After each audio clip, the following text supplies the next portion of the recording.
자, 안녕하십니까. 하이퍼랩입니다. 자, 정시 추가 합격 컨설팅 5번째 시간. 이번 시간에는 표준 점수 390점 이하 상위 누적 5%를 위한 입시 컨설팅 전략 설명을 진행하도록 하겠습니다. 앞 시간에 제가 설명을 드린 내용들은 우리가 일반적으로 입시 기관에서 제공이 되어지는 통계나 자료, 많은 분들이 정시 원서를 쓰게 되어질 때 통계를 믿고 자료를 믿고 데이터를 수집하고 그러면서 가능성을 찾으려고 하는데 그것이 얼마나 위험한 일인지 또 실제 정보를 어떤 식으로 활용하는 것이 좋은지에 대해서 설명을 드렸고, 이번 시간에는 조금 전에 말씀을 드렸었던 것처럼 상위 누적 비율 5% 이하, 표준 점수 390점 이하의 학생들에 대해서 설명을 드리려고 해요. 왜 이 구간이 중요하냐면 이 구간 이하에 있는 분들은 대부분의 경우는 6월이나 9월에 비해서 수능시험을 못 보신 경우들이죠. 물론 평상시보다 잘 보신 분들도 계실 거예요. 하지만 대부분의 분들이 6월이나 9월에서는 높은 기대를 가지고 있다가 실제 수능에 가서 시험을 못 봄으로 인해서 상위 5% 이내로 들어가지 못하고 그 다음에 표준점수 390점 이내로 진입을 못한 경우에 해당되는 거. 다시 말하면 387점 이하의 퍼센테이지에 들어가시는 분들에 대해서 설명을 드리려고 합니다. 이 그룹의 특징이 있어요. 지금 보시는 것처럼 상위 누적 4.2%부터 시작해서 10.6%까지의 구간에 속해 계신 분들의 특징. 첫 번째 하나는 대부분의 경우들이 실제 6월이나 9월에 비해서 수능시험을 못 봤다. 두 번째 특징은 이 구간에 속해져 계신 분들은 대부분 다 상향이에요. 대부분 상향이라는 뭐냐면 가나다군 3개 중에서 하나를 안정 지원하면서 2개를 상향을 치거나 또 2개를 안정을 하면서 하나를 상향을 치거나 아니면 3개 모두를 상향을 치거나 상향 의지가 매우 높은 구간이라는 점을 꼭 알아두실 필요가 있습니다. 그런데 이 구간 내에서의 상향이 사실상 불가능할 정도로 어려워요. 왜 그러냐면 이 구간은 학생들이 매우 과밀되어져 있는 구간이에요. 학생들만 과밀되어져 있는 것이 아니라 올해 특히 수능이 어려워짐에 따라서 불수능에 따라서 상위 4% 이상으로 가게 되어지면 구간이 크게 벌어지지만 상위 4% 이하의 구간, 4%에서 10%의 구간으로 가게 되어지면 결국 학생들이 과밀되는 구간을 가거든요. 불수능이기 때문에 특히 어려우신 구간이 지금 보시는 것처럼 4.2%에서 10.6%에 해당이 되어지는 구간에 속하신 분들은 올해 특히 정시 원서 지원에 특히 주의하셔야 된다는 점을 꼭 말씀을 드립니다. 작년의 데이터를 가지고 올해 원서 쓰시면 안 돼요. 왜? 작년의 구간은 이러지 않았거든요. 왜? 올해는 작년보다 훨씬 더 어려워졌기 때문에 2등급과 3등급 간의 구간에 속해져 있는 학생들의 비율이 매우 많은 거예요. 그만큼 치열하다는 얘기죠. 작년에는 예를 들어서 어떤 대학의 점수가 375점으로 합격을 했다? 그러면 올해는 실제 375점에서 합격하지 못할 수도 있다는 얘기를 하고 있습니다. 자, 이 구간이 왜 어려운지를 또 설명을 드리냐면 우리가 일반적으로 모집 단위의 구조가 2가지가 있다고 말씀을 드릴 수 있어요. 첫 번째는 원통형 구조와 개방형 구조가 있어요. 자, 지금은 원통형 구조라고 할 수 있죠. 원통형 구조는 어떤 구조냐면 모집 단위의 구조 자체가 이렇게 상하로 비스듬하게 구성이 되어져 있어요. 지금 보시면 자, 나군의 대학과 가군의 대학이 있었을 때 대부분의 모집 단위는 이렇게 원통형 구조인 경우에는 3개로 구성이 되어져요. 3개로 구성이 되어지고 하위 구간은 인이고 상위 구간은 아웃 구간이라고 얘기죠. 다른 대학으로 빠져나가고 들어오는 구간인데 이 들어오는 기간의 인 구간은 하위 대학의 아웃 구간과 겹쳐요. 그렇기 때문에 여기는 상향 구간에 해당이 되거든요. 상향에. 그런데 이런 구간들은 뭐냐면 상향 구간에 해당이 되겠지만 중간 지점에서 결국은 좌우로 군이동이 발생이 되어지는데 학생들의 유입이 쉽지 않은 구간이 발생이 되어지는 거예요. 지금 이 대학 같은 경우를 연세대나 고려대라고 얘기를 한다면 연세대나 고려대 같은 경우는 다시 말하면 이 구간, 하위 구간, 인 구간을 제외한 상위 구간에서는 다른 학생들이 유입이 되어질 수가 없어요. 성적 구간 자체가. 왜? 연세대나 고려대에서 뭐로 넘어가? 서울대로 넘어가는 구간이기 때문에 여기는 원통형 구조다. 다시 말하면 아래 성적대에 있는 학생들이 위에 있는 대학의 상향 지원이 불가능한 거예요. 설명을 드리면 뭐냐면 첫 번째는 뭐냐면 지금 보시는 것처럼 상위 누적 비율 4.2% 이상의 구조는 지금 보시는 것처럼 원통형 구조로 되어져 있다. 다시 말하면 모집 단위가 하나, 둘, 셋, 3등분 나눠졌을 때 마지막에 해당이 되어지는 부분이 상향 구간이고 그 상향 구간은 하위 대학의 상향 구간과 겹치는 구간인데 지금 이 상향 구간을 제외한 위에 있는 구간이죠. 다시 말하면 좌우로 군이동이 가능한 구간이거나 아니면 상향이 이루어지는 이 구간 내에서 결국은 좌우에서 유입이 불가능하다는 얘기예요. 그렇기 때문에 좌측과 우측이 다 막혀있는 구조고 이게 바로 원통형 구조가 되는 거예요. 원통형 구조. 이 원통형 구조는 하위 점수대에 있는 학생이 상위 학과의 원서를 써도 실제 합격하실 수가 있어요. 왜? 이 구간 내에서 상향이 불가능하기 때문에 100% 이렇다는 얘기가 아닙니다. 기본적인 원리를 설명을 드리는 거고 제가 이제 이 부분은 수능 성적이 발표가 되어지고 나면 그때는 하나씩 좀 더 깊이 있게 체계적으로 사례를 들어서 설명을 드릴 거예요. 자, 이 말씀을 드리고 있는 거죠.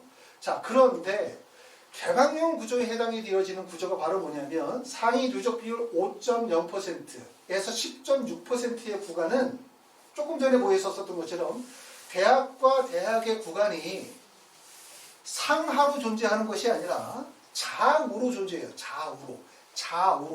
좌우로 존재하면 다시 말하면 659.84점에 지원한 학생이 아래에서 위로만 원서를 쓰는 것이 아니라 좌에서 우로 또는 우에서 좌로 원서를 동시에 원서를 쓸 수 있기 때문에 결국 좌측과 우측에서 다 들어오니까 결국은 다 뚫린 거예요. 다 뚫린 거. 결국은 뭐냐면 이런 개방형 구조로 들어가게 되어지면 상향이 매우 어렵다. 상향이. 그게 바로 조금 전에 설명을 드렸었던 것처럼 우리가 요 성적대 상위 누적 비율 4.2%에서 10.6%는 결국은 개방형 구조예요. 좌우가 다 뚫렸어요. 예를 들어서 봅시다.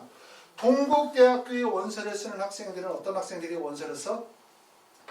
숙명여대 학생들이 원서를 쓰고 그 다음에 경북대에서도 원서를 쓸 수가 있어요. 자, 인하대학교의 원서를 쓰는 학생들은 인하대에서도 원서를 쓸 수 있고 아주대 학생도 원서를 쓸 수 있고 국민대 학생도 원서를 쓸 수 있고 세종대 학생도 쓸 수 있고 서울과학기술대에도 원서를 쓰기 때문에 비슷한 점수대의 대학들이 5, 6, 7개가 10개가 되는 거예요. 나란히 줄을 서 있거든요. 나란히 줄을 서 있게 되어지면 결국은 뭐냐면 좌우가 다 뚫려 있기 때문에 상향 지원이 그만큼 어려울 수 있다는 얘기예요. 그런데 여기서 보시는 것처럼 자, 대학이 연세대학교가 있고 고려대학교가 있고 한양대가 있다고 생각해보자. 그러면 한양대의 일부 학과는 물론 당연히 연세대나 고려대보다 높은 과도 맞지만 대부분 연세대 고려대와 한양대 성균관대를 생각하면 사선이에요. 상하 구조고 또 성균관대학교하고 서강대 중앙대를 생각하면 사선 구조죠. 또 성균관대학교하고 경희대나 건국대를 생각하면 사선 구조거든요. 여기도. 그 다음에 건국대에서 밑으로 넘어가게 되어지면 여기서부터 뭐가 발생이 되어지냐면 결국은 원통형 구조가 아니라 개방형 구조로 넘어가게 되는 거예요. 그렇기 때문에 이 구간 내에서는 상향 지원이 매우 어렵다. 그런데 무슨 생각이냐면 이 점수대 4.2%에서 10.6%의 성적대를 맞으신 분들은 첫 번째는 뭐냐면 6월, 9월에 비해서 수능을 못 봤어. 그렇기 때문에 이 학생들은 대부분 다 붙이면서 지르자야. 붙이면서 지르자인데 그 붙이면서 지르자의 구간이 예를 들어서 동국대에 붙이면서 건국대에 지르자, 동국대에 붙이면서 시립대에 지르자라고 한다면 이 구간은 뭐라고 말씀드렸습니까? 개방형 구조라는 거예요. 좌우가 다 뚫렸다는 얘기예요. 그렇기 때문에 결과적으로 상향 지원이 매우 힘들다는 얘기죠. 그런데 만약에 우리가 원서 지원을 어디로 해? 고려대, 한양대, 서강대, 성균관대로 가게 되어지면 이 구조는 상하 구조란 말이에요. 상하 구조. 상하 구조가 되어지면 어떻게 되냐면 요 하위 학과를 원서를 쓰시는 분들은 아래 있는 대학에서 상위권 학생들이 유입이 가능한 거예요. 그런데 이 아래 있는 대학의 상위권 학생이 이 중간 학과까지 들어올 수가 없어요. 성적대가. 왜? 뜨니까. 예를 들어서 내 성적이 661.44점인데 그냥 아무데나 막 써? 661.44점인데 내가 662점의 학과에다가 661점인 학생이 666점인 학과에다 원서를 막 씁니까? 못 쓰죠. 왜? 불합격이니까 반드시 못 쓰는 거예요, 절대로. 그렇기 때문에 결국은 뭐냐면 아래에 있는 대학의 상위 학과에서 원서를 쓸 때는 상위 학과의 하위 구간이 이 지점까지밖에 못 와요. 그럼 결국은 요 지점 사이에 뭐가 발생이 되어진다? 공백이 발생이 되어진다. 그렇기 때문에 결국은 뭐냐면 추합이나 상향의 기회가 발생이 되어진단 말이에요. 그런데 지금 말씀드렸던 것처럼 상위 누적 비율 5.0%에서 10.6%의 구간으로 진입을 하시게 되어지면 이 구간은 좌우 개방형이에요. 다 뚫렸어요. 그러니까 예를 들어서 내가 659.20점의 학과를 원서를 쓰면 아래에 있는 학생만 여기를 원서를 쓰는 게 아니라 바로 좌우에서 들어오기 때문에 결국 상향 지원이 매우 어렵다는 거예요. 결론은 아까도 말씀을 드렸었던 것처럼 올해 특히 입시에서 어려운 성적대에 처해져 계신 분들은 상위 누적 비율 5%부터 시작해서 약 10%의 구간에 해당이 되시는 분들, 이 분들은 대부분 평상시에는 꿈이 많은 성적대거든요. 꿈이 많은 성적대. 왜냐하면 건국대나 시립대부터 시작해서 아주대나 숭실대, 국민대나 부산대 정도를 갈 수 있는 성적대라고 한다면 결코 공부를 못하는 성적이 아니에요. 우수한 성적이었지만 이 학생들이 평상시 가지고 있던 성적대는 대부분 다 의학계열, 서울대, 연세대나 고려대, 서강대, 성균관대, 한양대 정도를 가겠다라는 마음을 가지고 계시는 분들인데 이 성적대에 지금 갇힌 거예요. 그렇기 때문에 이 성적대가 사실은 상향이 매우 어려운 구간에 속해져 있다. 이 점을 말씀을 드리고 반대로 뒤집으면 어렵다는 것은 바로 기회가 있는 거예요. 모든 사람들이 쉽다고 생각하고 가능하다고 생각하면 말씀을 드렸죠. 기회는 없다.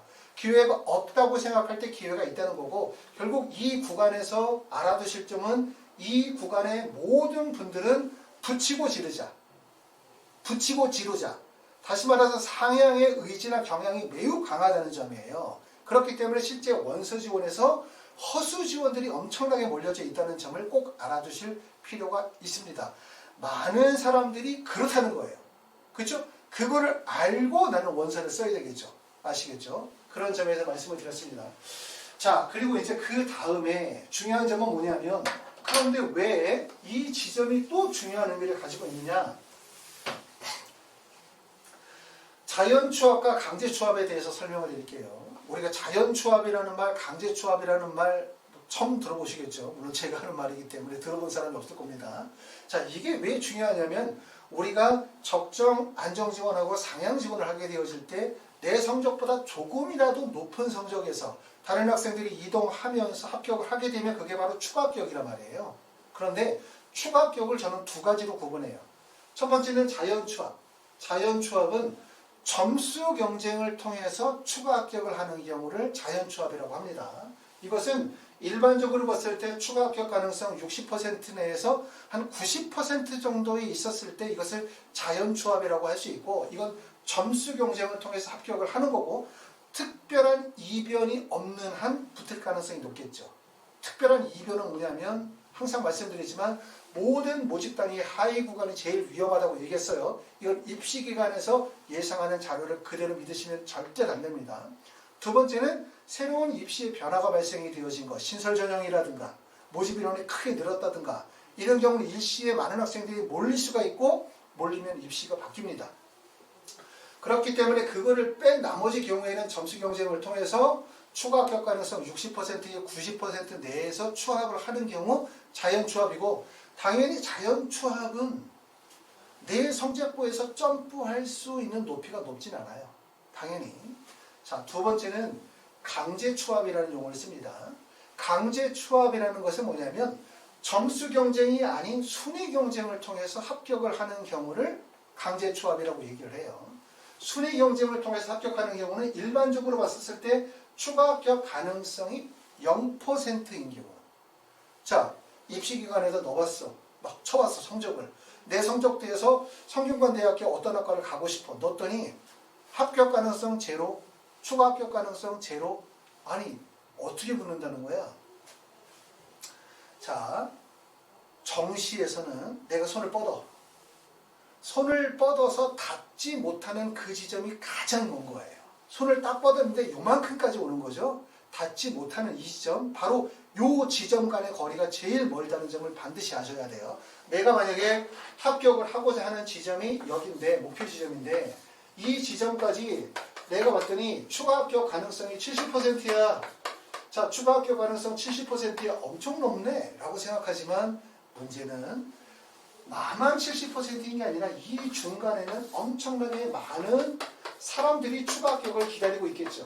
결국은 이거는 뭐냐면, 다른 사람이 합격을 해야만 내가 합격을 할 수 있는 거고, 다른 사람의 뒤를 따라가는 거예요.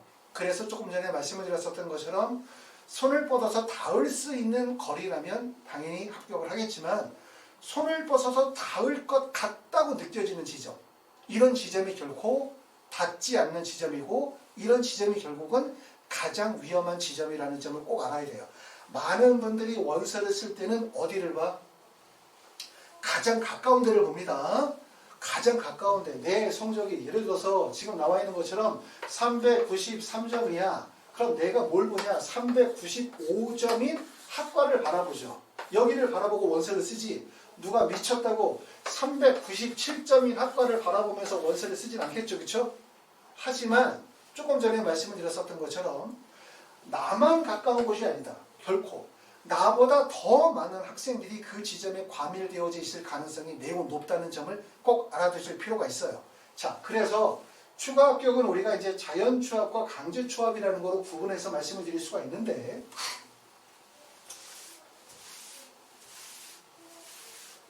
내 성적이 아주대나 예를 들어서 인하대 정도 갈 수 있는 성적이라고 생각해봐요.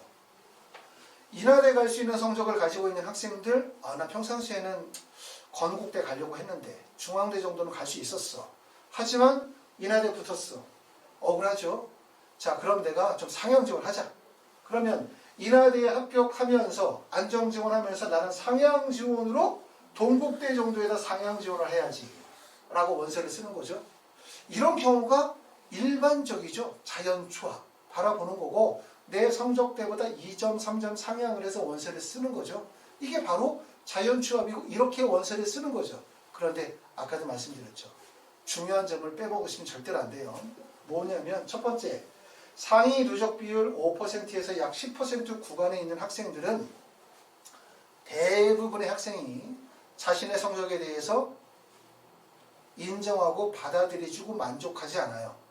이 성적대에 있는 분들은 대부분 다 본인이 받은 성적에 대해서 불만족하시는 분들이고, 이 성적대에 포함이 되신 분들은 대부분 다 적정 안정 지원을 꼽으면서 반드시 상향을 합니다. 반드시 상향을. 그럼 반드시 상향을 어디다 하냐면, 인하대에 붙으신 분들이 동국대에 상향을 하고, 인하대에 붙으신 분들이 건국대에다 상향을 하려고 하죠. 이게 당연한 상향인데, 문제는 뭐냐? 이 지점이 아까도 말씀드렸던 것처럼 상향 의지가 매우 큰 지점이라는 거예요. 그렇기 때문에 이런 상향의 지원은 기회가 발생이 되어지지 않는다.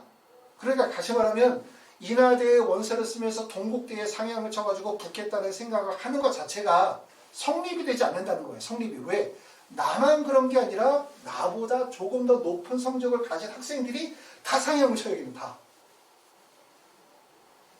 그렇기 때문에 100% 안 된다는 뜻이 아닙니다. 그렇기 때문에 다른 관점의 접근과 풀이가 반드시 필요하다는 얘기예요. 이걸 자연추합이라고 하는 거고, 두 번째는 강제추합이라고 합시다. 자, 내가 만약에 성적이 인하대를 갈 수 있는 성적이야. 자, 인하대를 갈 수 있는 성적을 가지고 있는 학생이 상향 지원을 하면 동국대만 상향을 해야 되나요? 인하대를 가지고 있는 학생이 예를 들어서 중앙대에 원서를 쓰면 떨어지나? 인하대에 원서를 쓴 학생이 중앙대를 쓰면 무조건 떨어지나? 무조건 떨어지나는 아니죠. 아까 말씀드렸었던 것처럼 우리가 이걸 점수로 생각하면 무조건 떨어지는 거죠. 이 표를 한번 봅시다. 자, 예를 들어서 659.84점을 맞은 학생이 상향을 쳐. 자연추합. 그럼 여길 쳐야죠. 661.44점이니까 점수 간격 자체가 2점 정도밖에 점수가 안 나고, 여기에 붙은 학생들이 다른 쪽으로 빠져나가면 자연적으로 추합이 붙겠죠. 이게 바로 자연추합의 범위가 될 거란 말이에요. 그런데 만약에 내가 여기다가 원서를 쓴다고 생각해보자. 666.20점의 원서를 쓴다고 생각해보자. 이거는 우리가 자연추합이라고 말씀을 드리고, 자연추합은 점수 경쟁이라고 말씀드렸어요. 자, 꼭 알아두셔야 돼요. 정시는 점수 경쟁이 아니야. 순위 경쟁이야, 순위 경쟁. 이거는 이제 강제추합이라고 얘기를 해보고, 이거를 순위 경쟁이라고 합시다. 순위 경쟁. 자, 붙을 수 있는 이론은 이래요. 자, 내가 만약에 여기에 원서를 썼어. 669.20점. 첫 번째, 다른 학생들이 원서를 쓰겠죠. 근데 이 다른 학생들이 원서를 쓸 때 이 학과의 669.20점이라는 이 점수를 입시기관에서 얘기하는 이 점수에 맞춰서 학생들이 669.20점의 학생들이 원서를 쓴다면, 첫 번째, 이 점수대에 맞는 학생들이 원서를 쓴다면 반드시 이 구간은 다른 대학에 반드시 상향 지원을 한다. 무조건. 상향 지원을 반드시 한다. 왜? 모든 대학의 상위 구간은 상향 구간이에요. 예를 들어서 건국대학교 경영학과 원서 쓰면서 포기? 건국대 경영학과 쓰면서 나는 예를 들어서 시립대 경희대학교 원서 안 쓰고 그냥 건국대 경영학과 쓰면서 그냥 포기? 있을 수가 없죠. 예를 들어서 나는 서울대학교 상위학과를 원서를 쓰면서 나는 의대나 치대나 한의대를 가지 않고 그냥 포기? 나는 연세대학교 상위학과 기계공학과를 원서를 쓰시는 분이 더 높은 상위학과 안 쓰고 그냥 포기? 있을 수가 없는 거예요. 모든 모집 단위의 상위 구간, 다시 말해서 아웃 구간이라고 하는 상향 구간은 반드시 다른 대학으로 빠져나가는 구간이거든요. 무조건. 그렇기 때문에 이 성적대에 669.20점의 학생이 여기만 쓰기만 한다면 얘네들은 반드시 다 빠져나가요. 자, 그럼 빠져나갔어. 자, 문제는 그러면 밑에서 이걸 쓸 수 있느냐의 핵심이죠. 그러면 667.44점의 학생이 여기에 원서를 쓸 수 있나 없나? 667.44점의 학생이 669.20점의 학과에 원서를 쓸 수 있나? 쓸 수 있지 않을까? 이렇게 생각하시는 분들이 계세요. 쓸 수 있지 않을까? 자, 썼어. 예를 들어서 여기 썼다. 붙으면 좋겠죠. 떨어지면 어디를 가냐? 연세대 고려대를 썼다가 떨어지면 서강대, 성균관대, 한양대를 가는 거예요. 서강대, 성균관대, 한양대도 물론 좋죠. 좋지만 내가 의대 원서 썼다가 떨어지면 그냥 연고대 가고 서울대 가는 거예요. 괜찮죠? 이렇게 생각하는 게 아니잖아요. 우리가 의대를 가려고, 서울대를 가려고, 연고대를 가려고 지금까지 얼마나 뼈저리게 노력했습니까? 그렇죠? 그렇기 때문에 반드시 붙어야 되는 거죠. 다시 말하면 뭐냐면 모집 단위 내로 들어가면 상향 불가. 모집 단위 내로 들어가면 상향 불가예요. 기계공학과를 가면 어때? 전기전자를 가면 어때? 신소재를 가면 어때? 이 대학을 가면 되는 거 아니에요. 그렇죠? 의대를 꼭 굳이 내가 연세대 의대를 꼭 가야 돼? 물산대 의대 가면 안 돼? 성균관대 의대 가면 안 돼?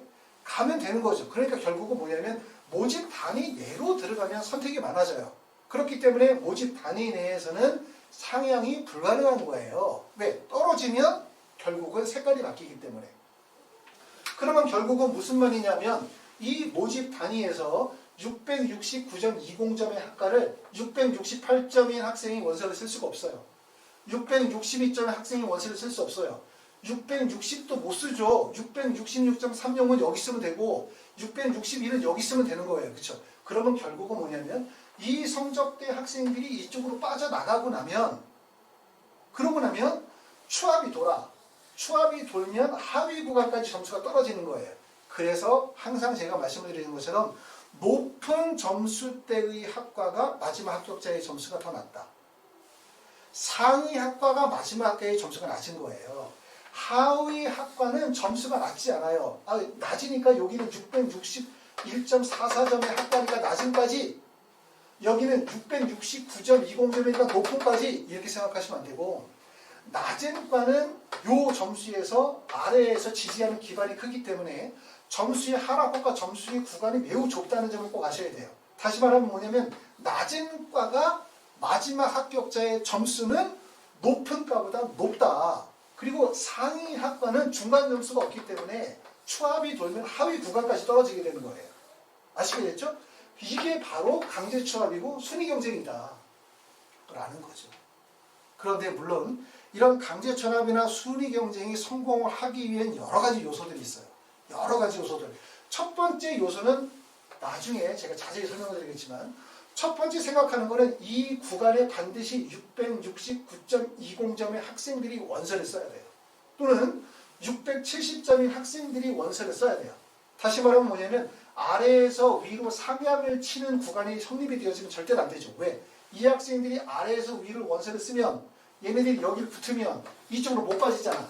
그죠? 그럼 기회가 안 온단 말이에요. 위에서 밑으로 원서를 써야 돼요. 반드시 구간 자체가.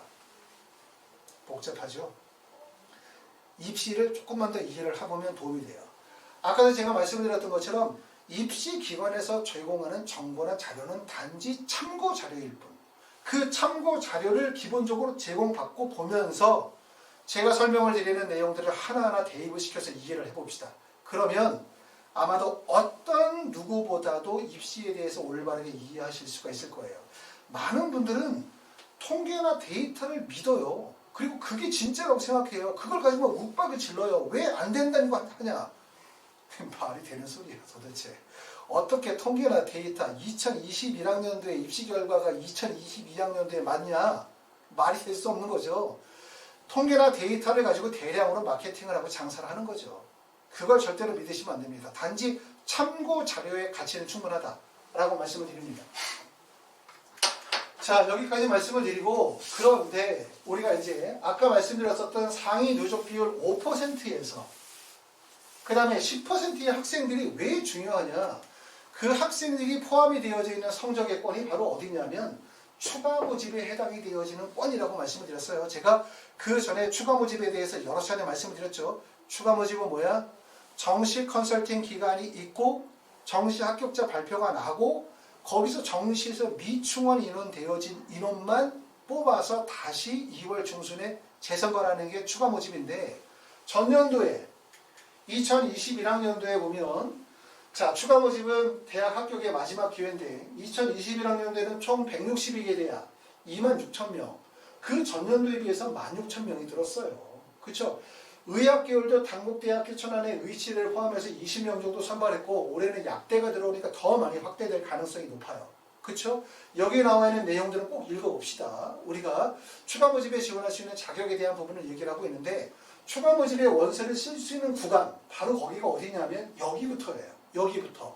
추가 모집에서 실시하는 대학들이 의대나 치대, 한의대를 뺀 일반 대학 같은 경우는 전년도에 동국대나 홍익대 이하의 대학, 모든 대학이 추가 모집을 실시하고 있기 때문에 사실상 점수의 구간으로 봤었을 때 내가 8.5%, 다시 말해서 표준 점수가 한 378점 정도 이하의 성적을 가지고 계시는 분들이라면 정시에 떨어져도 추가 모집의 기회가 있어. 대학을 못 가서 원서를 쓰는 게 아니야.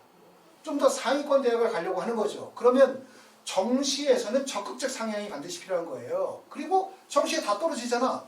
추가 모집은 원서를 써. 추가 모집은 원서 지원에 횟수 제한이 없어요. 두렵게 이렇게 떨 필요가 없다는 얘기예요. 적극적인 마음을 가지고서 재도전하시면 도움의 기회가 될 수 있다라고 하는 부분을 말씀을 드립니다. 이번 시간에는 이제 제가 가만히 이제 아직 수능 성적이 발표가 안 됐기 때문에 좀 더 구체적인 데이터를 가지고 설명을 좀 못 드리고, 지금은 이제 전반적인 추가 합격 또는 원리 또는 추가 합격 방법론에 대해서 제가 설명을 좀 드리고 있습니다. 혹하거나 현혹하려고 말씀을 드리는 게 아니에요. 안 되는 걸 마치 있는 것처럼 거짓되게 얘기하는 게 아니에요. 많은 분들이 입시를 잘 이해를 못하죠. 또 입시하시는 분들도 대부분 숫자의 내용만을 자꾸 읊으면서 그것만 강조하고 있고, 데이터를 얘기하고 숫자를 얘기를 하고 100분의 1을 얘기하고 표준점수 얘기하고 또 충원율이 어떠고 이런 얘기를 하지만 그게 중요한 게 아니고, 더 중요한 건 입시의 정수를 이해해야 된다는 얘기예요. 그런 점에서 이제 설명을 드리고 있습니다.